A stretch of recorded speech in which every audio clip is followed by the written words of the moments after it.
waaw mais sant yàlla rek ah ni ko di jaajëfal di remercier suñu dirigeants yi. suñu kilifa yi nga xam ne wax dëgg yàlla kaddu yu ñu fi war a kaddu yu ñu fi yëkkati yëpp ñun maanaam mooy kaddu yu fi war a jib. loolu moom contentement la. parce que li fi yëkkati ci ay kaddu yëpp dafa ay kaddu yoo xam ne kaddu ñaax la. kaddu encouragement la kaddu boo xam ne képp kuy mbër rek tey fii xam nga ni kaddu yi ñu yëkkati. mooy kaddu yi war a dugg suñu bopp. te loolu lu ñu rafetlu la en commençant par suñu président Abass Ndoye ñu ngi koy ñaanal yàlla xam nga ak yéene bi mu am. xam nga c'est dommage que il est tout seul comme ni ko Moustapha Gueye waxee léegi rek.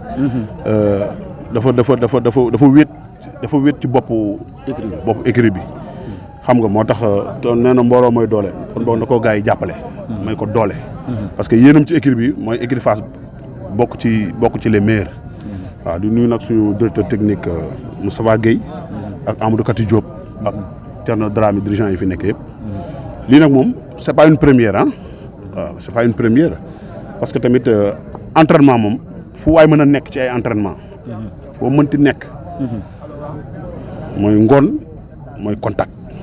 xam nga te bu ñu nee mbër na contact. façon entraînement yoo mën a entraîner ci àddina. ñun foofu lañu jaar. te entraînement mbër bu ko néewal rek mooy xamuloo. waaw parce que tamit loolu la ñu suñu dirigeant yi di ñaaxee. kon boog mbër yëpp dégg nañ ko. te nag entraînement cohésion la. parce que tamit ay génération boo xam ne tey ñun booy yëpp nag ci kaw ginnaaw ay génération lañ. xam nga ñoom ñëpp ay génération lañ ba pare ku ci nekk. yaay may sa morom doole. parce que mbër sa sparring partenaire moo la mën a may doole. contact. Abass Ndoye rappelé na ko fii léegi. ni tey ñaax ma ci loo xam ne tey bàyyi naa ci xel bu baax a baax. tey li ngay soxla tey ci sa point yi nekk sa ginnaaw. bu gën la booster. gën la jox doole. xam nga loolu yaatal la cohésion la te incha allah rabbi dinañ ci gën a bàyyi xel. gën a uuf suñuy rakk parce que fii yëpp ñu fi ñàkk yëpp suñu ay rakk lañ. te lu ñu yéene suñu bopp lañ leen yéene. di am importance rek mooy comme que tey dañu reprise la. am na ci lu bëri yoo xam ne peut-être bu ñu amee chance su toog.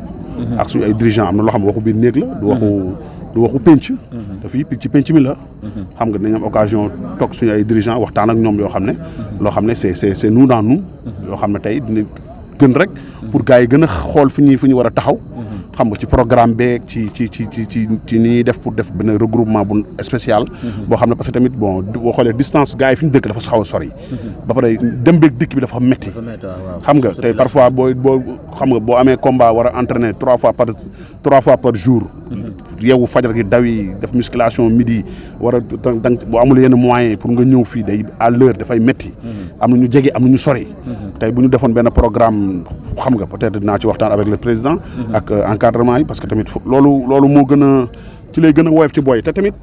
làmb léegi damay wax gars yi ni mafia la. tey booy yi nii ku leen encouragé ñuy daj ay coono di àndante te du ñu bëree dañuy découragé. tey il faut que ñu organiser wu am benn système. moo xam promoteur la ñu am. moo xam un bailleur la ñu am parce que booy yi dañuy entraîné. booy même bu ñu nekkul fii. xam nañu entraînement commencé na mais dafa am loo xam ne tey làmb damay wax léegi mafia la. il faut nga bokk ci système bi pour say mbër di bëre te booy yi ku ci entraîné booy yu ndaw yi nekk sama ginnaaw ku ci entraîné pendant 6 mois amoo combat dis-toi da ngay découragé. da ngay découragé loolu du la jox appétit pour entraîner parce que un lutteur dafa war di compétir. te tey boo xoolee banlieue bi seen ménager yi seen kii dañuy jege promoteurs yi. xam nga parfois sax dañuy créer benn promoteur sax muy bëreloo seen ay mbër. mais boo nekk ci génn am na si ñoo xam ne 1 an 2 ans 3 ans bëre wuñu bu ñu dul bëree du ñu am courage di entraîner ba ci mbër bu mag bu toog man mi di ko ne li ma permettre tey muy kut ma jëlaat benn combat mooy li ma gën a am tolof ci làmb mooy damay toog ay 1 an ay 2 ans ay 3 ans du ma bëree mais loolu tey da lay handicapé lu baaxul ci mbër bu mag baaxul ci mbër bu ndaw kon booy yi nag il faut que tey ñu xool ñun au niveau de Fass ak suñu ay dirigeants nan lañ leen di tegee ci code pour ñuy bëre buñ dul bëre c'est pas bon pour l'écurie loolu nag président conscient na ci loolu te moom wax dëgg yàlla borom xel la naañ am chance su échanger ak ñoom waxtaan ak ñoom am na loo xam comme li ma wax rek am na loo xam ne waxtaanu biir néeg la naa ci waxtaan ak ñoom parce que tamit booy yi tamit ñeme nañ lu metti ñeme nañ lu xotteeku mais il faut les encourager il faut que ñu am combat ku ci dul am combat billaay wallaay tallaay doo tal dara xam nga loolu nag dañ yàgg nag di ma ko comme que maa yor seen kaddu à chaque fois fu ñu ma fekk lu xam ne mais président mais mbër ñun du ñu bëre boo yee ngi bëree dugg na fii génn fii xam nga à chaque fois dañ koy déplorer kon occasion la nii pour dirigeants yi dégg ni boo xam ni wax dëgg yàlla ñoom ñu xam ne seen kaddu yeggal naa leen ko ci président bi yeggal naa leen ko ci xam nga pour gars yi yëg ko Sénégal gi yëpp xam ni booy équipe sama booy yi ne ci ginnaaw kat dañu am problème combat loolu ça fait plaisir xam nga tey mais tam faaw ñu laaj la. parce que non ragalu ma nga laaj ma. voilà parce que. waaw président da ñu koy may rek. pour président nee na gàtt waaw benn gàtt rek benn rek. c'est que da nga waaw dina amaat waxtaan mais lii moom du yomb pour ñu amaat ko quoi. c'est que da nga jëm ci combat. da nga jóge ci combat rek amaat combat nga jëm ci combat boo xam ne. ñu bare fi mu nekk nii boo xoolee dañ naan ki ngay bëreel xale la mag nga ko lu bari ci làmb mais mu nekk combat boo xam ne danañ tamit salance la pour sa desitu carrière Gris Bordeaux boo xam ne tey daa jóge ci Balla Gaye combat bu méttee métti ñàkk ko mais biñ ko ñàkkee ñu bëri dañ ne jéppiwuñ la nga jóge ci jël Ama Baldé gën na féete xale sax ki nga doon bëree at maanaam gën ko nekk xale boobu nga jël ko tey ndax moo tax tey dajaloo bi am wala ay affaire xale moom ay deuxième la non Ama xale la de xale ci naka ay xale yaa ko mag fuuf mais loolu dara Ama booy bu ndaw la loolu làmb moom ama comme li ko bu dirigeant yi waxee ni rek liggéey la nga làmb defal li nga war a def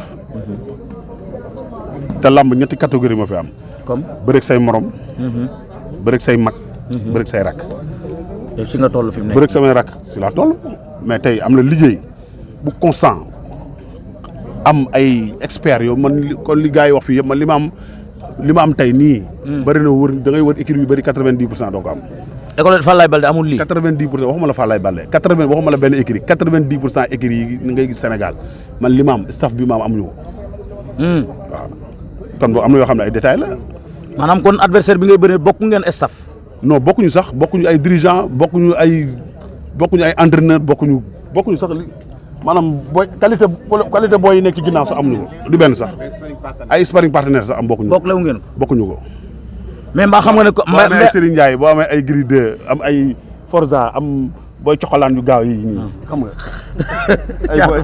ay caatu montagne ak ay du benn sax incha allah yal nañ ci yàlla yóbbu ak mais mbaa xam nga ne fii la mujjee woon moom ngay wax ci écrit bii la mujjee woon non mais musul bëri man ci musul bëri ci écrit bi ku am gabari ko man ni fii la mujjee woon te combat ba yàggut tëw li ma wax dégg nga wala dégg ko waaw gabari bi kay leer na dégg naa la kay waaw musul bëri gabari bu toll ni man te gabari bi da koy sonal Ama sa taxawaay da koy sonal billaay wallaay buñ ci yeggee rek nga xam lépp dëgg la waaw ñaari pied droit ngeen de xeex bi loolu moom ci gën a kontaan loo waaw pied droit yi moo la ci kontaan moom ci gën a bëgg loo waaw maanaam bu ngeen di xeex bi day neex xeex bi day neex yoo xam nga ni benn tànk bi ñu bokk waaw ñaari benn tànk ngeen bokk moo tax mu bëgg moo tax nga kontaan mais da ngaa kontaan